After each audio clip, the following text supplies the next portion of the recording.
Welcome to the Exodus Cry podcast, where we have honest conversations around exploitation, trafficking, sexual culture, and justice. Okay, so today we want to talk about Money Shot, the Netflix documentary that has been released recently about Pornhub and about our Trafficking Hub campaign and all that went along with that. So just right out the gate, I think what I want to say is that anytime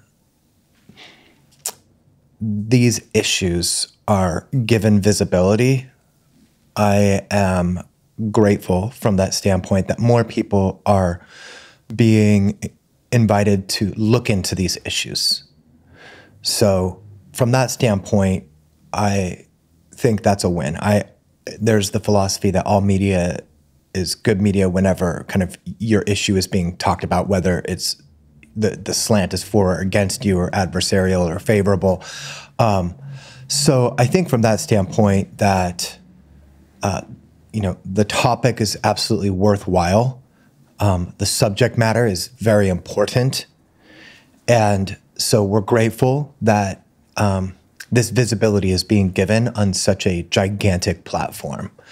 I hope that people look deeper into the issue because the way that this entire subject was presented about Pornhub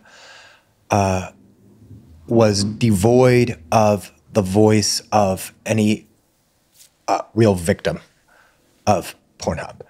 And I think that is a missed opportunity because the voice of the victims and survivors are the most important part of this story. So the need the desire to see them humanized, to be given a voice, to help sort of tell the story and craft the narrative around the issues that were being brought against Pornhub. Mm-hmm. So let's dive into it.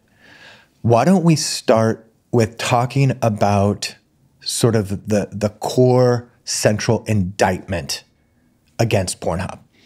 I want to start there because there are people who are essentially defenders of Pornhub, and who would advocate that our attempt to hold them accountable for the issues which we'll discuss is hurting quote unquote sex workers, and that the real enemy is not Pornhub, it's us, it's those of us trying to hold them accountable. So there's all of that. So I think a good starting point would just be to clarify the issue with Pornhub to begin this conversation. Yeah, and that is touched on in the film, but it really doesn't get like this. This really did feel like such a missed opportunity because the last few years have seen Pornhub be thrust into the spotlight, rightfully so, and the reasons for which were touched on in the film, the woeful lack of moderation in the way that their entire system was set up that prioritized content and money over meaningful age and consent verification. And we were made aware of case after case of illegal content being on this website, cases of toddlers as young as 3 years old, multiple cases of teenagers, of rape victims, of trafficking victims. And it came to light in 2019 to those of us at Exodus Cry that Pornhub was not verifying the age and consent of the uploaders and the people in the videos, and was allowing this content not only to slip through the cracks, but to be monetized, advertised, downloaded, re-uploaded, and the process for any victim trying to get that video taken down was an absolute nightmare. And so we began speaking about this. Lila Mickelway, our director of abolition at the time, penned this op-ed to the Washington Examiner called "It's Time to Shut Down Pornhub," which ensued with a petition to hold them accountable and to lay out our critique and our concerns. And we had some of the the whistleblowers from MindGeek come forward as well and verify and validate, yes, there were 20 to 30 moderators. Yes, so much content was slipping through the cracks. The sound often wasn't on. We had to skim through videos, if at all. Like the absolute priority of having as much content as possible over protecting non-consensual content from being uploaded to the site was clearly what was happening. And so that was what sparked the entire campaign that led to this global movement and our case against Pornhub being presented in a public way online. The issues with Pornhub were very, very serious. As a website, Pornhub had become infested with videos of real trafficking, abuse, rape, child sexual exploitation. Yeah, horrific. On and on and on. Pornhub was advertised as this pop culture porn chic brand, and yet their site was essentially a crime scene. So as Lila began to dig into this, to investigate and to uncover these realities, we felt compelled as an organization to hold them accountable, to bring accountability. Now, pause on that thought for a second. One thing we know about the porn industry is they are utterly incapable of policing themselves. Let me rephrase that. Utterly unwilling to police themselves and to regulate their own industry. So they have shown historically an absolute reckless disregard for any of this kind of thing, for just human life in general. And so do not take well to any outside criticism. So they're unwilling, seemingly unwilling to police themselves, but also hypersensitive towards any criticism. So as we begin this attempt to hold Pornhub accountable for these atrocities that are on their website, the backlash comes not against Pornhub, not against their lack of any kind of effective moderation system, not against their dismissal of victims' attempt to get videos of them on there removed, videos of their rape, videos of their child exploitation, on and on. So the outrage comes against, the backlash comes against those of us trying to hold Pornhub accountable. And we are defamed, we are slandered, we are threatened, there are repeated attempts by mainstream media outlets who are shills for the porn industry to silence and discredit us through various hit pieces. And the whole phenomenon of that was really bizarre, because the fact is that we live in a predatory world. We live in a world that elevates sociopathic narcissist leaders. We live in a world that preys upon the vulnerable. And we live in a world that organizes itself in such a way to favor the strong and the powerful, and to subjugate, marginalize, and take advantage of the weak and the vulnerable. And so we need more watchdog organizations. We need more whistleblowers. And part of the reason why this became a RICO case is because of Pornhub's attempt to silence the whistleblowers, to silence us. We were going to have a hearing with Canadian Parliament. They literally sent a letter to the Parliament warning the Canadian Parliament about Lila and myself attempting to discredit us by using all kinds of pejorative terms like they're fundamentalist Christians and anything that they could do to try to cause us to appear as not being credible. And so I think that, you know, part of the issue that I have with this documentary is that they give a voice to these handful of people who are operating in their own autonomy and independence and self-identify as sex workers, and we're making money off of Pornhub. Yeah, many of whom are in exclusive contracts with Pornhub and MindGeek. Correct. And so elevated their voice, again, in the attempt to silence and discredit us for the real issues that we were bringing against Pornhub, for which they need to be held accountable for, as one example of that. Mm-hmm.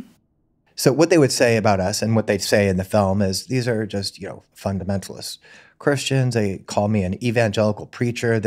There's a lot of, again, the use of pejorative language to attempt to dismiss, silence, and discredit us, rather than just deal with the issues at hand. And there's a very kind of like cavalier attitude about like, well, of course, none of us really want that. Well, what do you mean, of course? Like, you're in partnership with this entity that has allowed for this to happen, that has actually profited from this. So no, I don't just take at face value that we all want to get rid of this. It's there for a reason. Nobody's done anything about it. And so with regards to part of what was going on with Pornhub, there was a partner channel, a channel that Pornhub was in partnership with, that was indicted for and found guilty of human trafficking on dozens of cases. And that channel was called Girls Do Porn. So this is a case where, again, this is a partner channel of Pornhub. They're indicted and convicted of trafficking, and they're not even mentioned in the film. So I felt like it was, in that way, a missed opportunity to give greater visibility to the actual issues at hand. Coming back to the point that, why not humanize and give voice to the victims? The people whose lives were actually destroyed as a result of these videos, non-consensual videos of rape and trafficking and child exploitation put on their site. I think that was, part of my biggest grievance. And I think that Suzanne Hillinger, who is the producer, said that when she read Nick Kristoff's article, something that stood out to her from the Children of Pornhub article was that no one currently in the porn industry was interviewed, or I think maybe two people were, but she felt that their perspective was underrepresented in the article. And so she wanted to make a film that shared the perspective of those in the porn industry about all this. But it just comes across as very muddled and confused, because the entire indictment against Pornhub, the entire movement to hold them accountable, the Trafficking Hub movement, and the other entities involved of Nick Kristoff, Brown Rudnick, Mike Bowie is featured in it, Danny Pinter from Nkosi, all the voices that are calling for accountability. All of this relates to victims of abuse and crimes on Pornhub. And so that is what the case is against. And so their perspectives are shared. But the other hand, instead of actually investigating the voices and experiences of the very people impacted by Pornhub, they interviewed individuals who had not been trafficked, in their own words, were not those who are now trying to sue Pornhub, whose lives have been completely destroyed and hijacked. I mean, throughout 2020, we spoke with so many victims who'd been exploited on Pornhub, such a different, wide range of experiences from some of the Girls Do Porn victims, from girls who'd been underage, young teens with those videos being put on Pornhub, and just the years of how that impacted them mentally and going down paths of drug abuse and suicide ideation because of the trauma of having non-consensual underage videos of them online. One survivor who moved out of America because she was living under this form of terrorism, of this video of her being online, that it was a revenge porn situation, image-based sexual abuse. This was our concern. This was our case against Pornhub. And it was talked about in the film, but it really wasn't analysed in a way that the entire Trafficking Hub campaign was about. And so the perspectives given didn't really match the case of what the whole movement is talking about. And I've had multiple texts from multiple survivors since the film came out, really angry that their voices and perspectives were not included or heard. Almost like how dare you make a documentary about us without even interviewing us, without giving our perspective and us an opportunity to share how this impacted our life. Like, Netflix chose to make a documentary about this topic, and we're really glad that they did. We want this to be known, what has been on Pornhub. But I think for a viewer watching the film, there isn't a correct, full understanding of what took place. There was a clip of Serena sharing from the Canadian Parliament, just a few seconds. But what a missed opportunity to hear from the real victims of Pornhub that this entire movement was about. Yeah, like I said, it's a huge missed opportunity.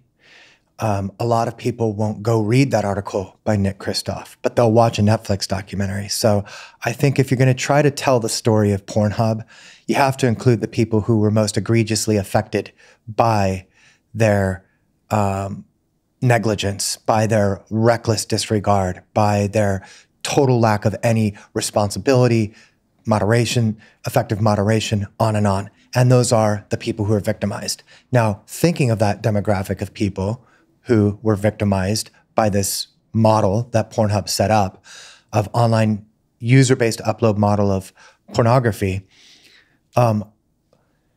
it's bad enough that the act of sexual violence against them, the sexual assault, occurred in the first place. The act of rape occurred in the first place. And again, dozens and dozens and dozens of different stories of revenge porn, rape, child sexual exploitation and assault, child sexual abuse material, all of that. So there's this whole swath of people who were victimized in different ways. It's bad enough that that occurred. But then to have that uploaded to what is essentially the world's largest porn site, and for people to see this website promoted by celebrities, promoted in Times Square, promoted on New York Fashion Week, given all kinds of pop culture approval, celebratory visibility, all this. And then for them to be denied the right to have those videos removed and or significantly delayed. And then once they are removed, to have to go through the process over and over and over again, because now that it's up there, somebody else has downloaded it and somebody else is repopulating the site with it. You just cannot possibly imagine the horrific nightmare that is. So how out of touch do you have to be as a filmmaker to address this issue without giving voice to that demographic of people whose lives have quite literally been ruined and destroyed by Pornhub? But then give visibility to people who are shills for Pornhub, who are defenders of Pornhub, who want to, continue to profit from Pornhub. I mean, that perspective is literally like trying to hold Harvey Weinstein accountable, and then certain actors and actresses saying, how dare you try to hold him accountable? Don't you know you're going to affect our livelihood? Or, okay, sure, we can agree that those things that he did were bad, but, we can't just shut him down because these other actresses and actresses are making money from him. how out of touch do you have to be to hold a perspective like that? And then the audacity to get on camera and advocate for that. And there was complaints brought forward about the credit card companies cutting ties, Visa and MasterCard cutting ties with Pornhub, and the impact that that had on people in the porn industry, and kind of that being a bit of a central story. However, I feel like it was a slightly missed moment to show that the only reason that that happened was because Pornhub was not putting adequate moderations in place, which led to their website being a crime scene. Correct. The credit card companies knew they could be legally, and they have been in current litigation lawsuits, held accountable for knowingly facilitating and profiting off of trafficking. And so we were the watchdog situation in this. We were seeking accountability and justice for the victims, and the credit card companies, we wanted their help to help Pornhub be held accountable. And so it almost seemed like a bit of a blaming a loss of income on groups like nCozy and Exodus Cry, when all of the blame in this entire conversation should be on Pornhub, its executives, its moderators, and the leadership behind it that made the conscious decisions on an increasing basis as the years went on, as this tech company founded in 2007 became the most known, well-branded porn site. Had 13 million videos on their site by the time the 10 million were taken down. They knew that the more videos they had, the more traffic they had. The more traffic they had, the more data on their users they had, and money that they could make from advertisers. It all came down to money for them. And so we knew that even the credit cards speaking into that would have an impact.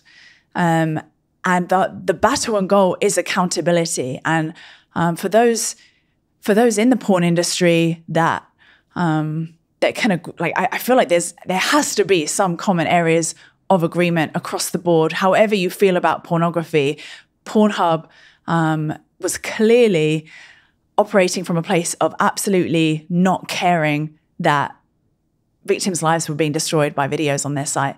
And they were putting the onus on victims, teenage rape and trafficking victims, to prove that it was non-consensual, to prove that they were the ones in the video. That in itself is a problem. And for a site like Facebook to have 15,000 moderators and a site like Pornhub to have 20 to 30 moderators at that time just shows like the comparison was made with Facebook. And I think it's really important for people to understand, like, Facebook is a huge social media platform. Its primary purpose isn't sexual adult content.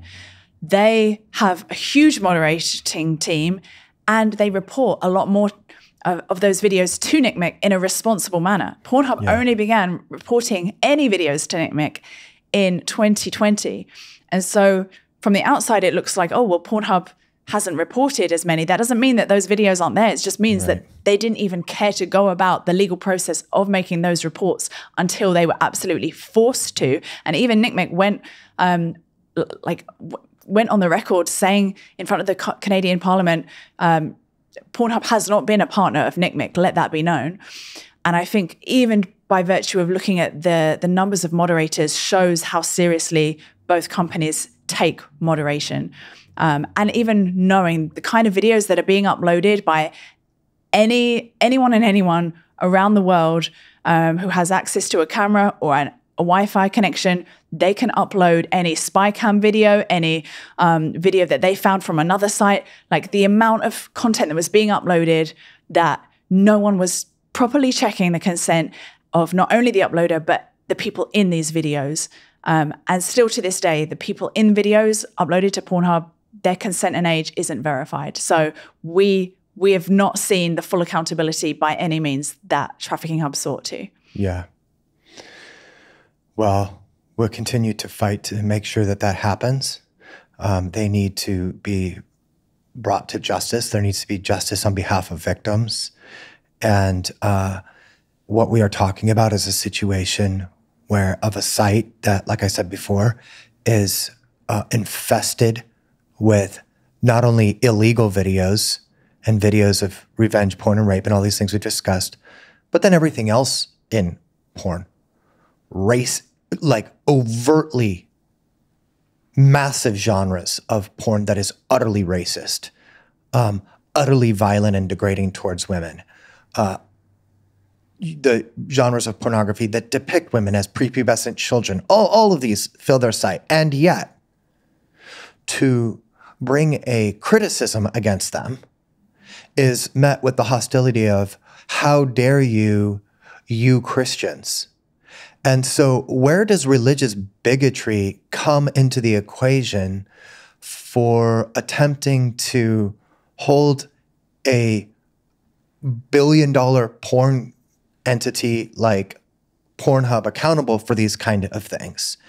You know, like, we're simply stating, not as a religious belief, we're simply stating that these illegal atrocities are destroying people's lives and it needs to be stopped. Mm-hmm. And so, you know, for our part, I think that we were disappointed in the outcome of the perspective of this film and the lack of a voice given to the victims. So it's something that we're going to continue to talk about. We want to continue to be an organization that does give that voice. Our short animated video is briefly featured in the documentary. We encourage people to go to our Exodus Cry YouTube channel to watch that, our short animated video about the Pornhub story.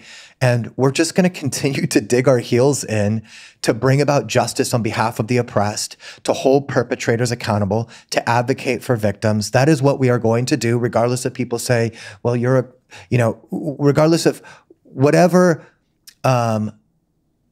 nasty words and tactics are used against us. Those kind of things are not going to distract us or deter us or stop us from growing this resistance movement and this movement to hold predators and perpetrators accountable. Yeah, and it truly is across the board. Like, we've been speaking out against Pornhub, but we've been speaking out against Twitter and just the need for regulation across the internet. Like, this is a massively global issue right now of internet verification, and just what we've seen in the last 10 to 15 years of huge changes and little regulation. And there are not even many laws around online pornography that do require age and consent verification. And so we're seeing even the introduction for the first time in many cases of bills that bring some kind of regulation protecting children and seeking to advocate for age and consent to be verified.